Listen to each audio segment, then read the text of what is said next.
Estamos aqui para mais um episódio do nosso podcast As Propostas e Respostas de Deus, começando, como já falamos, lá de o princípio, lá de Gênesis. E nós, no último episódio, falamos desse poema, que é a criação, né?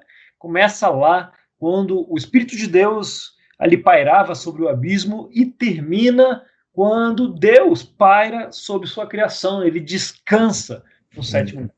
E a gente viu nessa poesia que há uma correlação entre o dia 1 e o dia 4, o dia 2 e o dia 5, o dia 3 e o dia 6. Lembra o que aconteceu no dia 1? Deus separou a luz das trevas. E no dia 4, sol, a lua e as estrelas. E no dia 2, Deus separou as águas das águas, né? As águas de cima com as águas de baixo. E no dia 5, Deus criou os peixinhos. No dia 3, Deus separa a água da terra. E separou a água da terra e criou também as plantinhas, né? As plantinhas estão aí no dia 3. E no dia 6, que tem correlação com o dia 3, Deus criou os bichinhos, aí sim, fofos, que tem pelos e tal, são fofinhos, e criou o homem também no dia 6.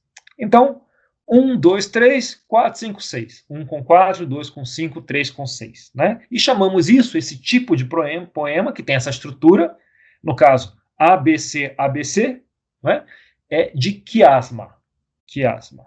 Também poderia ser ABCCBA. Né? Ao longo das escrituras, vamos também nos deparar com esse tipo de poema. Mas, Daniel, você quando leu, você percebeu isso? Claro que não. Nem passou pela minha cabeça que o negócio estava sendo criado nessa estrutura. Não sejamos ingênuos. Não sejamos ingênuos. É o tipo de coisa que, depois que alguém fala, você olha e fala, não é que é verdade? É isso mesmo. E isso explica muita coisa. Para mim, explicou muita coisa com relação a Gênesis.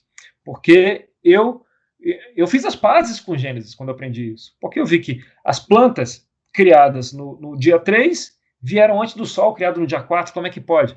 Pode porque isso é um poema que explica o coração de Deus, explica as lições que Deus quer passar para o povo dele através da história da criação. Não é um paper científico. A Patrícia fez mestrado, escreveu vários papers e nunca escreveu um paper com um poema. Nunca, até hoje. Não. Se eu fosse professor dela, eu ia ter ficado extremamente frustrado de nunca ver um paper com um poema. Muito bem. Então é isso. A gente vê o quiasma e lá no centro desse quiasma, desse poema, é onde tem a lição central. No caso de um quiasma, a lição vai estar no centro, certo? Se não for um quiasma, pode estar em qualquer outro lugar. E é claro, nada é claro, né? Nesse negócio aqui. E o que está no centro desse poema? Lá, em hebraico, a palavra que fica exatamente no miolo desse poema que fala da criação é Moad, que eu não sei como pronunciar em hebraico e eu nem vou tentar. Mas M-O-A-D, que também não é isso, porque em hebraico as letras são outras, né? Mas deu para entender, né? Moad. Né? E o que significa Moad?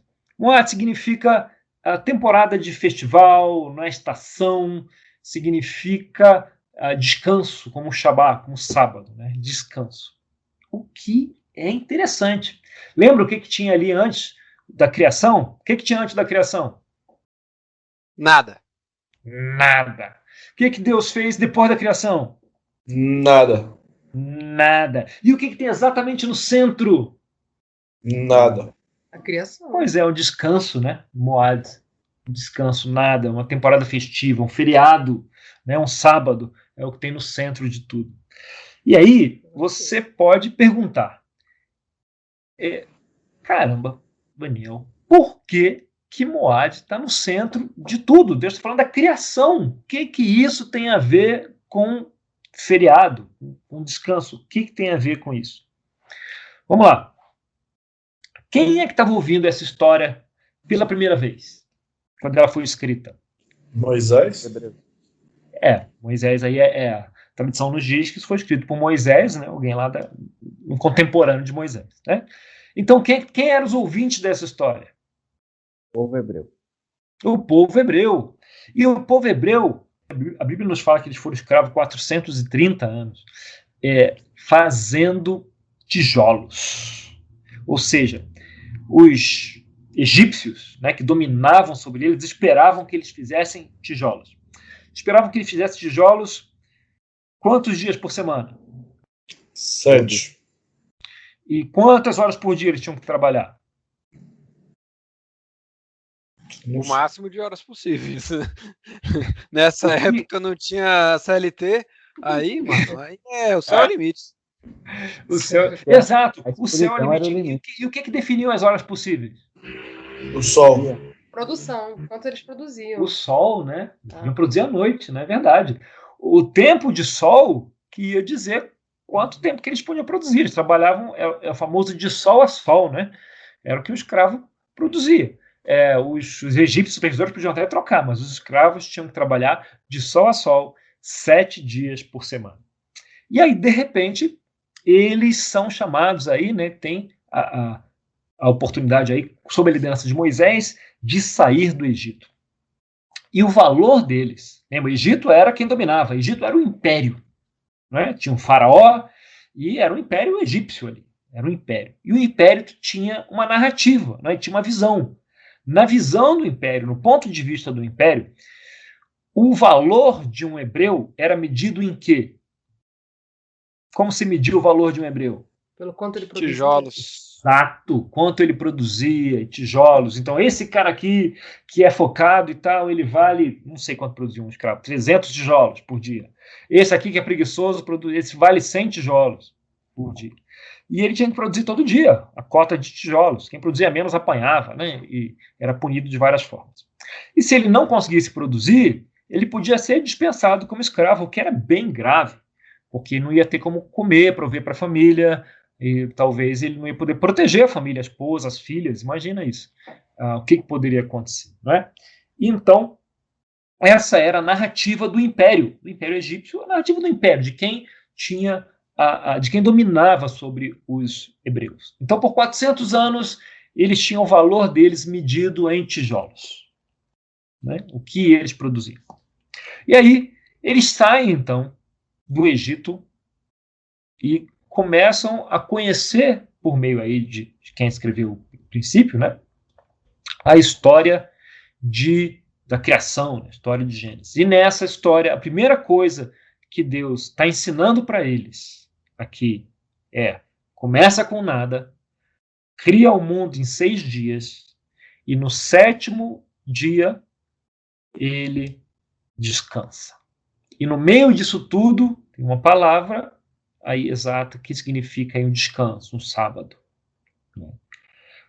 Depois de centenas e centenas de anos, incontáveis gerações, talvez não incontáveis porque os hebreus gostavam muito de contar as gerações, mas inúmeras aí gerações, para nós pelo menos. A primeira coisa que Deus precisa que eles entendam ali é que a importância de parar, a importância de dar uma pausa. Cara, mas isso é tão importante assim? Pensa, se eles não conseguissem parar, como eles iam celebrar com Deus? Como eles iam entender o valor deles? Deus precisava passar uma mensagem para eles. Olha, o seu valor não é medido em tijolos. Eles estavam ouvindo isso há muitos, muitos anos. O pai, o avô, o bisavô, o trisavô mediam o valor deles em tijolos. Deus precisava falar outra coisa. Eu não vou medir vocês por tijolos. Eu criei o homem e a mulher e eu vi que havia ficado bom. O valor de vocês não é medido por aquilo que vocês produzem. E para vocês começarem a entender isso, a primeira coisa, a lição 0, vocês precisam aprender a parar.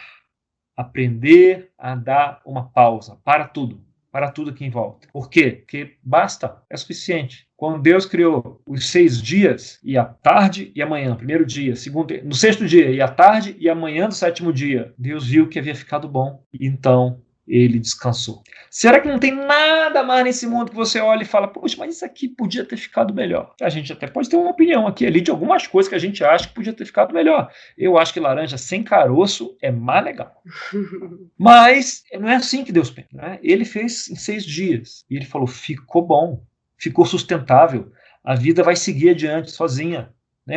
As pessoas, os bichos vão se reproduzir, os peixes vão se reproduzir, as placas tectônicas vão se mover, a atmosfera vai se renovar, não é? O carbono está aí para dar vida às coisas. Ficou bom, está tudo sustentável, né? O magnetismo dos polos terrestres está tudo legal, ficou bom. No 7º dia, ele descansou, porque ele havia feito algo bom.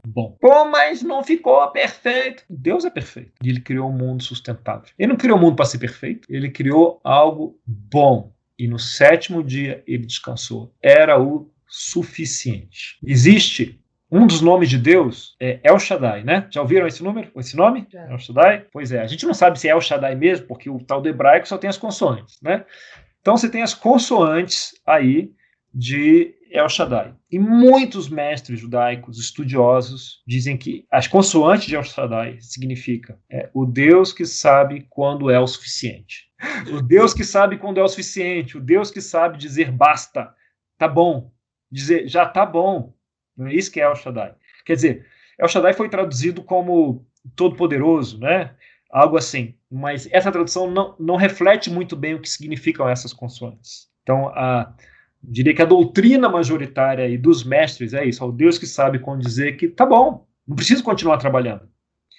Sabe, quando o Léo, pintou a Mona Lisa, ele pintou a Mona Lisa de 1503 ou 1506 até 1516.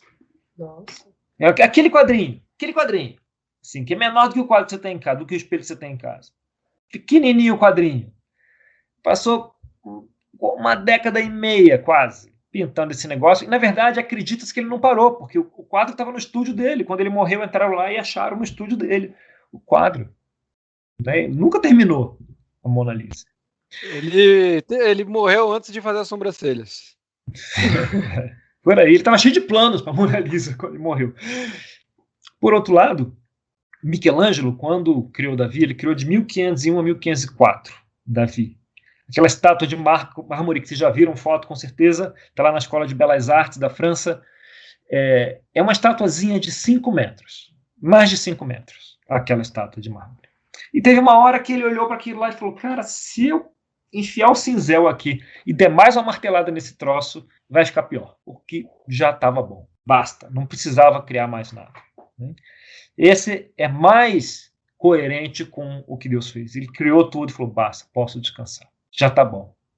E esse conceito do já está bom, do descanso, da pausa, era o que ele precisava ensinar para o povo que não sabia mais o que é isso. Não sabia mais o que é isso. Eles precisavam. Porque ao pausar, o que ele está comunicando? Vocês param. Vocês fazem, parem. Se vocês produzirem mais, vocês não vão ter mais valor, vocês não vão ter menos valor, porque o valor de vocês não é baseado nisso. Né? Eu criei com minha criação. Eu os amo. Deus não precisou parar no 7º dia porque ele estava tão cansado.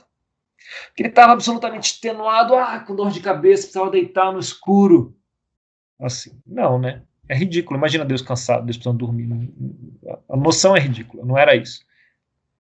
Essa história, ela tem essa comunicação do descanso por trás. Isso está no centro. Quando a gente pensa hoje, caramba, por que os hebreus, né, os judeus, são tão fixados no sábado? Né? Tem essa teimosia tão forte com o sábado. Ora, porque a história deles começa com o descanso, começa com o sábado e com a mensagem que isso traz para eles. Então, essa é a razão. Né? Faz sentido que eles deem essa importância toda para o sábado. O que não faz sentido é o quão pouco nós damos importância para o sábado. É o contrário. Né? Daniel, o contrário à ideia. Eu acho interessante essa parte do que Deus, se Deus ele descansou ou não descansou no sábado, né? Ele estava cansado, então se ele não estava cansado, por que ele... Só que fica a pergunta, né? O que ele fez no sábado? Já que ele não descansou, né? O que seria isso, né? E aí eu lembro da explicação mesmo lá dele parando para admirar, né? É o momento em que ele para e não, eu vou desfrutar isso aqui. Muito bom. Eu vou desfrutar isso que eu criei. Vou desfrutar minha criação, Adão, Eva e toda a multiplicação da humanidade, não é? Eu vou desfrutar disso aqui. Quando você termina um trabalho, né, você olha para trás, encosta e fala, pô, ficou bom isso aqui, viu? Ficou bom. A parte termina de gravar um vídeo, fala, você pode ver aqui para mim um vídeo, pra você me dar umas dicas aqui, dar um feedback. Sei que ela quer que eu diga que tá incrível. Eu quero opinião verdadeira. Muito bom. Você termina, olha e fala, isso aqui, puxa, ficou bom demais. E só que essa não era a narrativa deles, de olhar e admirar, de receber a admiração de Deus e de se sentirem amados. A narrativa que eles tinham internalizado era outra, de que eles precisavam continuar produzindo. E essa é a narrativa do império. Esse nosso papo aqui sempre vai ser sobre isso. As propostas e as respostas de Deus. A proposta de Deus aqui é: o seu valor não depende do que você produz. Depende, você foi criado por mim, e depende de quem você é. Você já tem valor. Eu lhe criei. Você tem valor intrínseco. Amém. Não é? Você já tem todo esse valor. Mas nós, muito facilmente, ouvimos a narrativa do império também. E a gente pensa, puxa, mas se eu tivesse estudado mais quando era jovem, se eu tivesse feito um curso diferente, se eu fosse mais alto, se meu pai me orientasse melhor, se eu tivesse estudado numa escola diferente, se eu não tivesse ido para uma escola pública, se eu tivesse uma oportunidade de fazer uma faculdade X, se eu tivesse estudado no exterior, se eu tivesse nascido, sei lá, na Suécia, né? Se eu não tivesse esse problema de saúde, a gente fica pensando nisso. Se eu trabalhasse mais, se eu não fosse tão preguiçoso, né? E a gente fica ouvindo isso. Tudo que faria a gente produzir mais e talvez ganhar mais dinheiro e nos sentir mais valorizados. Não, a gente vê nas notícias, na TV, fulano de tal, engenheiro. Parece que é a definição da pessoa. É isso, né? O que ele faz. Advogado, tal, já está assim, é o nome e o título da pessoa. Tem que ter um título da pessoa ali, porque a narrativa do império nos mede de acordo com as realizações, com o que a gente produz, com o carimbinho que a gente consegue. A gente consegue um carimbinho e aí a gente pode usar o carimbinho. Então, a gente é educado. A gente não ficou 400 anos como escravo, mas a narrativa do império, ela nos influencia e influencia a forma como nós nos vemos. E o sábado é um marco, é uma estaca no meio da narrativa do império. Porque é o seguinte, cara, você podia trabalhar no sábado, é um dia produtivo, um dia que você tem espaço para trabalhar, para produzir, para adiantar o serviço, para fazer outras coisas, para ganhar mais dinheiro, para estudar mais, para aprender mais. Deus fala, não, o sábado é um presente para vocês, é um momento para vocês pararem. Falava isso para o povo. O povo estava no deserto andando, podia continuar andando no sábado, e andar mais um dia, faz diferença. Não, no sábado vocês param. Mas eu posso produzir, eu posso vender mais, eu posso pescar mais. Não. Lembra, caiu o maná? Não, na sexta você pega 2 vezes, porque no sábado vocês não vão sair para colher maná. Não, mas vai que acaba. Não vou nem mandar maná no sábado. É o dia para vocês pararem. Parar a correria, parar as coisas, parar aquela vozinha que fica mandando, vai, continua.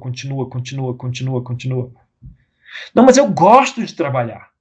Eu adoro trabalhar, isso aqui é um meu prazer, então na verdade eu me divirto. A gente pode querer se enganar também.